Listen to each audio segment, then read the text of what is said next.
तो चलिए आज मैं मुन्ना ठाकुर आज डिस्कस करेंगे हम लोग कम से कम 5 पॉइंट को जो है आज डिस्कस करेंगे। पहला पॉइंट जानेंगे कि बौद्ध धर्म से जुड़े जितना भी चिन्ह था, सिंबल था उसके बारे में। दूसरा पॉइंट जानेंगे कि बौद्ध धर्म तथा जैन धर्म में समानता क्या है। तीसरा पॉइंट जानेंगे कि बौद्ध धर्म तथा जैन धर्म में अंतर क्या है। चौथा पॉइंट जानेंगे कि बौद्ध धर्म के आगे बढ़ने का कारण क्या है। और पाँचवा जानेंगे कि जैन धर्म तथा बौद्ध धर्म में दोनों में विनाश होने का कारण क्या है। मतलब इतना पॉइंट, मतलब पाँचों पॉइंट को जो आज क्लियर किया जाएगा इस वीडियो में। प्रयास यही कीजिएगा कि वीडियो को जो है शुरू से लेकर अंत तक देखने के लिए, ताकि एक भी पॉइंट जो था ना वो आपसे छूट ना जाए, ठीक है। तो पहला पॉइंट महात्मा बुद्ध के बारे में देखते हैं। तो पहला पॉइंट क्या है, कह रहा है कि जो मतलब महात्मा बुद्ध का जो गर्भ का अवस्था था वो किस सिंबल से दिखाया गया, तो बताएंगे हाथी। जो गर्भ का अवस्था था वो किस सिंबल से दिखाया गया था, हाथी। और जन्म का अवस्था जो किससे दिखाया गया था, कमल, कमल का फूल, ठीक है। और गृह त्याग जो है ये किससे, तो ये घोड़ा से दिखाया गया, जिसको महाभिनिष्क्रमण भी कहा जाता है, ठीक है। और युवा अवस्था जो है उसमें सार से जो है दिखाया गया, ठीक है। अगला है ज्ञान की प्राप्ति के लिए किस चीज़ का दिखाया गया, तो पीपल यानी बौद्ध वृक्ष का दिखाया गया, ठीक है। और प्रथम उपदेश के लिए चक्र का, ठीक है। और समृद्धि के लिए जो है शेर का दिखाया गया है, ठीक है। और निर्वाण के लिए पदचिन्ह का, और मृत्यु यानी मृत्यु के लिए तो है स्तूप का दिखाया गया, ठीक है। तो मतलब इतना पॉइंट याद रखिएगा, मृत्यु के लिए महापरिनिर्वाण शब्द का भी जो है यहाँ पे उपयोग किया है। तो मतलब इतना पॉइंट से जो इनको जो है डिनोट किया गया है। पता चल गया कि जन्म के लिए क्या चीज़ था, कमल। मृत्यु के लिए क्या चीज़ था, तो मृत्यु के लिए बताइएगा, मृत्यु के लिए क्या था, तो मृत्यु के लिए बताना है आपको स्तूप। और युवावस्था के लिए क्या था, सांड। फिर जन्म के लिए कमल, और गर्भावस्था के लिए हाथी। फिर गृह त्याग के लिए घोड़ा, और युवावस्था के लिए सांड। मतलब इतना चीज़ को जो है मतलब दिखाया गया, ठीक है। तो ये हो गया हम लोग का पॉइंट क्या चीज़ के बारे में, कि मतलब उनको जो है धर्म से, मतलब महात्मा बुद्ध से धर्म जो जुड़े चिन्ह है उसके बारे में, ठीक है। थोड़ा सा एक पॉइंट यहाँ पे भी देख लेते हैं। क्या कह रहा है कि महात्मा बुद्ध का जन्म, ज्ञान की प्राप्ति, जन्म जो है उनका, फिर ज्ञान का प्राप्ति तथा मृत्यु वैशाख अप्रैल महीने के पूर्णिमा के दिन हुआ था। मतलब वैशाख में ही जो है हुआ था, ठीक है। और वो भी पूर्णिमा के दिन, मतलब सब कुछ यानी जन्म भी हुआ, ज्ञान का जो प्राप्ति हुआ वो भी हुआ, फिर उनका जो मृत्यु हुआ ये भी जो है मतलब वैशाख पूर्णिमा में हुआ, ठीक है। तो इसीलिए जो है मतलब बुद्ध पूर्णिमा कहते हैं। इसलिए कभी कभी देखते हैं बुद्ध पूर्णिमा की छुट्टी उट्टी भी रहता है, ठीक है। तो इतना पॉइंट को जो है आपको क्लियर रखना है, ठीक है। कभी कभी पद से डायरेक्ट क्वेश्चन दे देता है, ठीक है। तो अब हम लोग जानेंगे कि बौद्ध धर्म से जुड़े चिन्ह हो गया, और इसको में समानता क्या है, बौद्ध धर्म तथा जैन धर्म में समानता क्या था दोनों में, ठीक है। तो समानता को भी देख लेते हैं, ठीक है। अगर समानता के बारे में अगर बात किया जाए तो दोनों ने जो है मोक्ष प्राप्ति तथा पुनः जन्म में जो है विश्वास किया। दोनों में क्या किया, दोनों जो है मोक्ष की प्राप्ति तथा पुनः जन्म में जो इन्होंने क्या किया, विश्वास किया, ठीक है। मतलब दोनों, मतलब कौन, बौद्ध धर्म और जैन धर्म दोनों क्या किया कि मोक्ष के मतलब प्राप्ति के लिए वो भी उसमें भी था, मतलब जैन धर्म में भी था और बौद्ध धर्म में भी था, ठीक है। अब पुनः जन्म में जो है दोनों विश्वास किया, यानी जैन धर्म में भी किया और बौद्ध धर्म में भी किया, ठीक है। दोनों जो है मूर्ति पूजन तथा भगवान में अस्तित्व का विरोध किया, मतलब ये सब नहीं होता है ऐसा मतलब बताया दोनों, ठीक है। मूर्ति पूजा ये सब कुछ नहीं है, भगवान में विश्वास कुछ नहीं है सब, ठीक है। दोनों ने कर्म कांड का विरोध किया, मतलब बौद्ध धर्म भी किया और जो जैन धर्म था वो भी क्या चीज किया था, कर्म कांड का जो है विरोध किया, ठीक है। अगला अगर देखते हैं तो दोनों ने हिंदू धर्म से टूटे, मतलब दोनों जो था बौद्ध धर्म भी जो था और जैन धर्म था, ये दोनों जो था हिंदू धर्म से मतलब टूटा, ठीक है। इतना पॉइंट, मतलब दोनों में समानता था, ठीक है।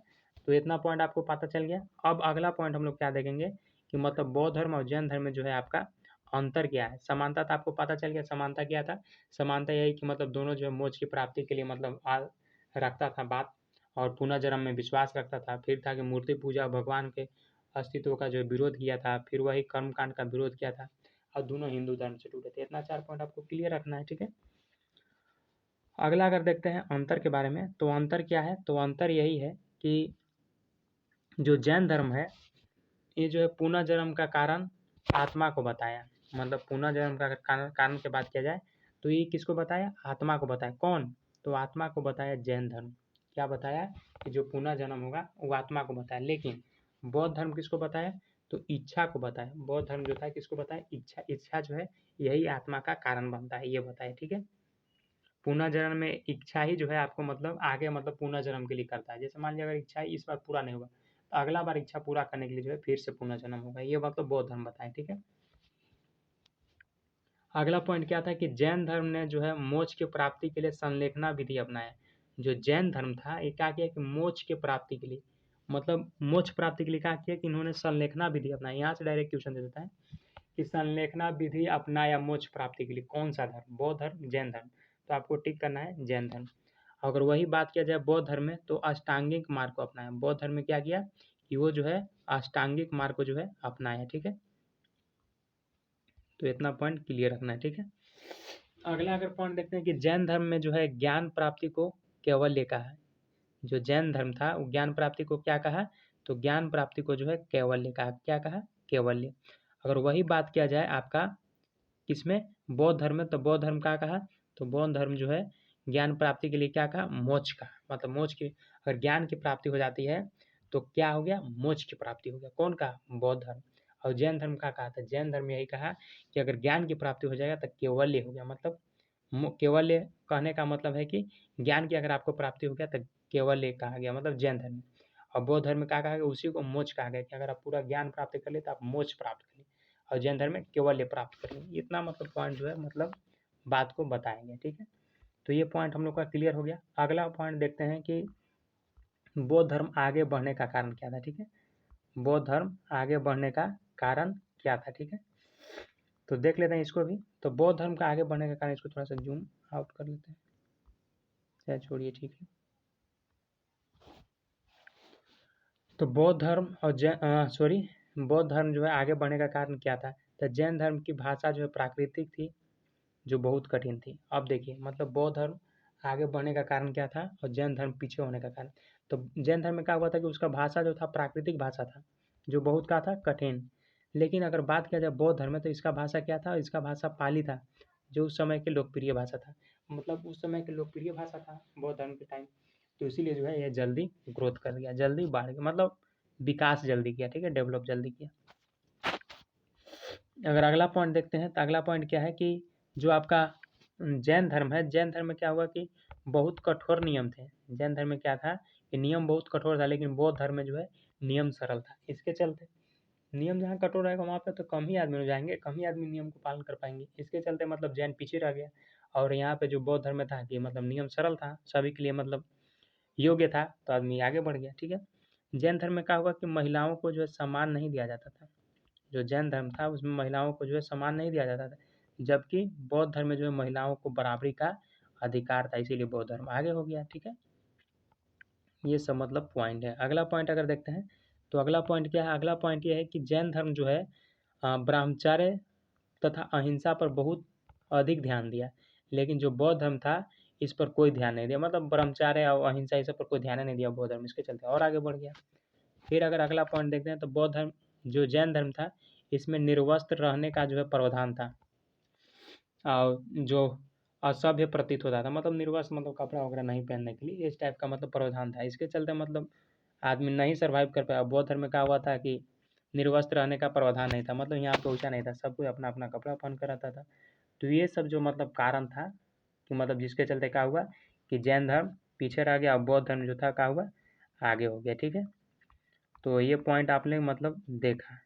ठीक है, और भी पॉइंट है, छठा पॉइंट देख लेता है। छठा पॉइंट क्या है, तो छठा पॉइंट यही था कि जैन धर्म में क्या हुआ था कि जैन धर्म में क्या हुआ था कि इसमें जो है आपको जैन धर्म में केवल 2 ही संगीतियाँ हुई थी, यानी वो भी जो है 9 साल वर्ष के अंतराल पर, मतलब इतना दिन के बाद वो संगीत हुआ, मीटिंग जो मतलब होता है ना चर्चा उर्चा ऐसा, तो 9 साल के बाद हुआ, इसके चलते भी लेट हुआ। बौद्ध धर्म में क्या हुआ कि ये जो है 4 संगीतियाँ हुई, वो 100 साल के अंतराल में। तो मान लीजिए जल्दी जल्दी पूजा पाठ होता है तो आदमी क्या जागरूक रहता है, और मान लीजिए ढेरे दिन के बाद हुआ, ढेरे साल के बाद हुआ तो आदमी को अंदर जागरूक नहीं रहता है।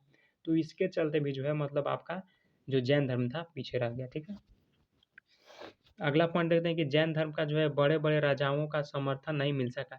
जो जैन धर्म था उसमें क्या हुआ कि बड़े बड़े राजाओं को जो है समर्थन नहीं मिल सका। जैन धर्म को मानने वाला प्रमुख राजा चंद्रगुप्त मौर्य था तथा खोरवेल थे।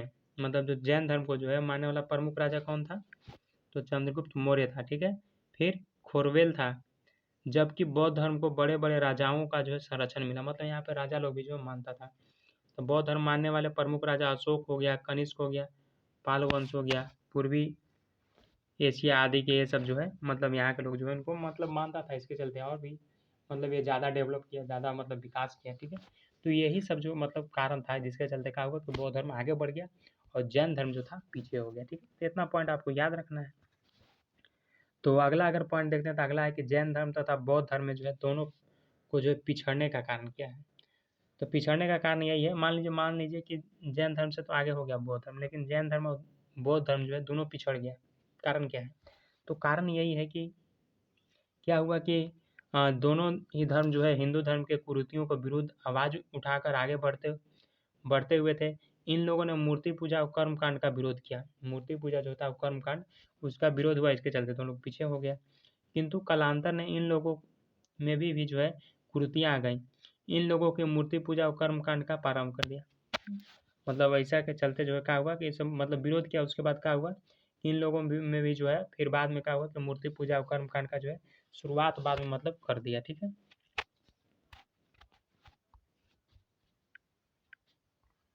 अगला है कि हिंदू धर्म ने अगला क्या है? अगला है कि दोनों धर्मों ने हिंदू धर्म के वर्ण जाति तथा प्रथा का विरोध किया, किंतु कालांतर में भी से जाति व्यवस्था आ गई। मतलब ये सब विरोध करता था, बाद में फिर मतलब ध्यान में आता तब जाके मतलब फिर से स्टार्टअप हो जाता था। बौद्ध धर्म तथा जैन मठों को जो है मठाधीश धार्मिक बिंदुओं पर जो है कम ध्यान देने लगे तथा भोग विलास में लग गए। कह रहा है कि जो बौद्ध तथा जो जैन था, इसमें मठों का जो मठाधीश होता है उसमें धार्मिक बिंदुओं पर जो कम ध्यान देने लगा, जो धार्मिक जो पॉइंट होता है उस पर कम ध्यान देने लगा तथा भोग विलास में लग गया। इसके चलते जो है मतलब ये दोनों क्या हुआ, पिछड़ने लगे, विनाश का कारण हो गया। जैन धर्म तथा बौद्ध धर्म की कमजोर स्थिति का फायदा उठाकर शंकराचार्य ने हिंदू लोगों को जागरूक किया और साथ ही गुप्त काल के राजाओं ने जो है हिंदू धर्म के अनेक त्यौहार इत्यादि को जोड़कर हिंदुओं को एकत्रित किया। मतलब क्या हुआ कि जो जैन धर्म था और बौद्ध धर्म, उनका जो कमजोर स्थिति को मतलब फायदा उठा लिया कौन? शंकराचार्य। इन्होंने क्या मतलब उनका फायदा उठाकर शंकराचार्य ने जो है हिंदू लोगों को जागरूक किया, मतलब बताया आदमी लोगों को।